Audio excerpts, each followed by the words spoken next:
गुरु नानक देव जी के 552वें पावन प्रकाश पर्व के आज के इस आयोजन में गुरुद्वारा प्रबंध कमेटी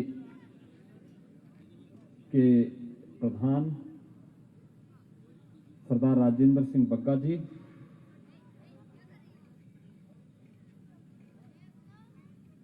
गुरुद्वारा प्रबंध कमेटी के प्रवक्ता सरदार सतपाल सिंह मीत जी, लखनऊ की महापौर श्रीमती संयुक्ता भाटिया जी, माननीय विधायक श्री त्रिपाठी जी, उत्तर प्रदेश अल्पसंख्यक आयोग के सदस्य सरदार परविंदर सिंह जी, पंजाबी एकेडमी से जुड़े हुए सरदार जसविंदर सिंह जी, सरदार हरमिंदर सिंह जी, सरदार कुलदीप सिंह सलूजा जी और आज के इस कार्यक्रम में उपस्थित सभी भाइयों बहनों, पावन प्रकाश पर्व पर मैं प्रदेश सरकार की ओर से आप सबको हृदय से अभिनंदन करते हुए कोटि कोटि बधाई देता हूं। आप सबके प्रति मैं अपनी शुभकामनाएं व्यक्त करता हूं। हम लोगों ने 2 वर्ष पहले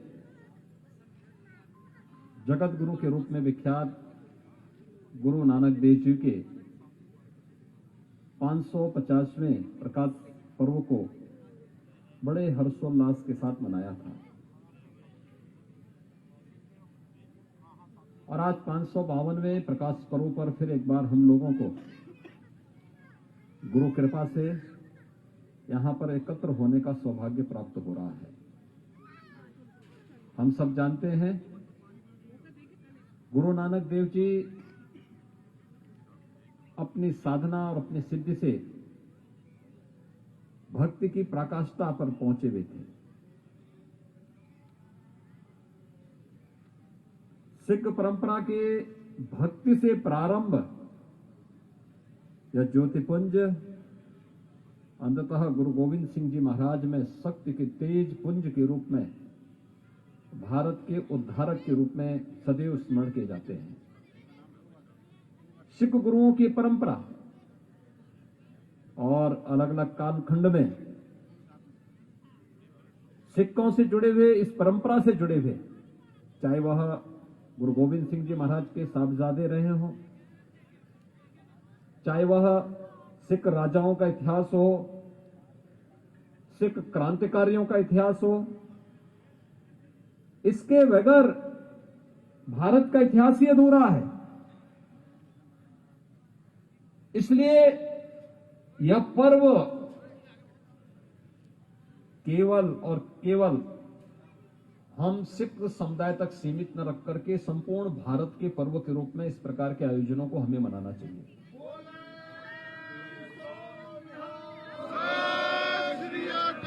मुझे आज सुबह के प्रातःकालीन सत्र में ही बुंदेलखंड जाना था, लेकिन मैंने कहा नहीं, मैं लखनऊ में हूं, तो लखनऊ में होने के कारण मुझे इस कार्यक्रम में भागीदार बन करके मैं बधाई दे करके 1 ही मिनट के लिए जाऊं, माथा टेक करके, तब फिर मैं बुंदेलखंड के लिए जाऊंगा।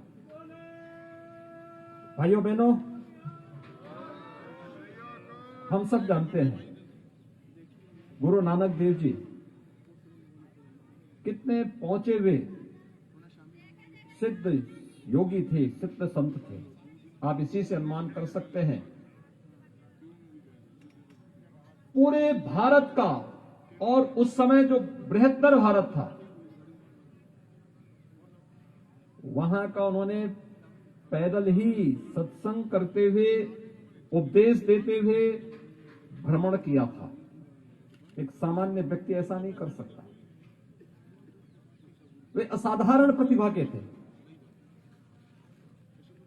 और अपनी सिद्धि का कहीं कोई किसी प्रकार का कोई अहंकार नहीं, लेस मात्र भी नहीं। जो घटनाएं हमारे सामने बार बार आती हैं, जिसका उल्लेख होता है, जब वे काबा में जाते हैं और वहां उनको कहा जाता, वहां का मौलवी इनसे कहता है कि पैर आपने काबा की तरफ, मक्का में जाके काबा की तरफ पैर क्यों किया है? तो कहते हैं भी मेरा पैर उधर कर लो जहां पर ईश्वर न हो। और पैर दूसरी तरफ करता तो पता लगता उधर ही काबा दिखाई देने लगता है। ये कोई सामान्य मनुष्य में इस प्रकार के गुण नहीं होते। दिव्य गुण, दिव्य विभूतियों से परिपूर्ण गुरु नानक देव जी जैसे संती थे, जिन्होंने उस कालखंड में बाबर जैसे आक्रांता को जाबर कहने का साहस किया था और कहा था कि तुम्हारा यह कृत्य धर्म विरोधी है, मानवता विरोधी है। और उसके सामने कहने का साहस अगर किसी ने किया था उस कालखंड में, गुरु नानक देव जी महाराज ने किया था। भाइयों बहनों, हम सबको सिख गुरुओं के इस महान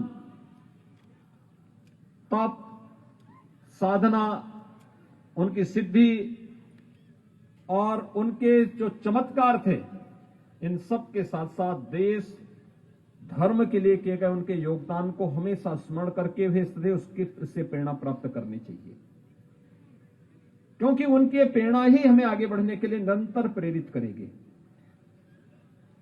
और आज के इस अवसर पर जब हम लोग 552वें प्रकाश पर्व पर यहां पर एकत्र हैं, कितना सुखद संजोग है। आज प्रातः काल आपने देखा होगा 8 बजे इस देश के यशस्वी प्रधानमंत्री जी ने पूरे देश को संबोधित करते हुए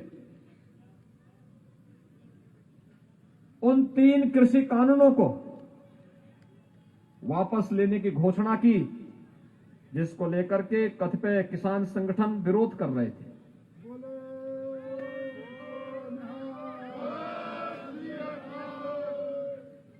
ये कृषि कानून चाहे जैसे भी रहे हों, लेकिन अगर कहीं से आवाज निकली है तो लोकतंत्र में उस आवाज को ही हम अनसुनी नहीं कर सकते। ये हमारी कमी थी कि हम लोगों ने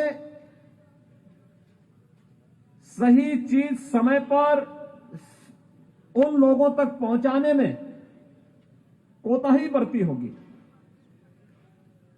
लेकिन जब कहीं से आवाज उठी है तो उसकी भी सुनवाई होना और फिर आपसी समन्वय से, बातचीत से, संवाद से हम इन समस्याओं का समाधान करेंगे। लोकतंत्र की सबसे बड़ी ताकत होती है और इस ताकत का इस्तेमाल करते हुए प्रधानमंत्री जी ने तीनों कानून को वापस लिया है। आज इस बात के लिए प्रधानमंत्री मोदी जी का हृदय से अभिनंदन करना चाहिए, उनका स्वागत किया जाना चाहिए। इस कार्य का स्वागत होना चाहिए कि हम इन समस्याओं का समाधान संवाद से करेंगे। और उस कार्यक्रम को भी आज किया है। गुरु परंपरा के प्रति, गुरु नानक देव जी के प्रति यह हम सब की एक सच्ची श्रद्धा का एक प्रमाण है। मैं एक बार फिर से आज के इस प्रकाश पर्व पर आप सभी भाइयों को, सभी बहनों को प्रदेश सरकार की ओर से हृदय से बधाई देता हूं, अपनी शुभकामनाएं देता हूं और विश्वास व्यक्त करता हूं कि सिख गुरुओं के त्याग और बलिदान से हम सब सदैव प्रेरणा प्राप्त करके अपने देश और अपने धर्म के लिए सदैव कार्य करते रहेंगे। आप सबके प्रति मेरी शुभकामनाएं। धन्यवाद। जय हिंद।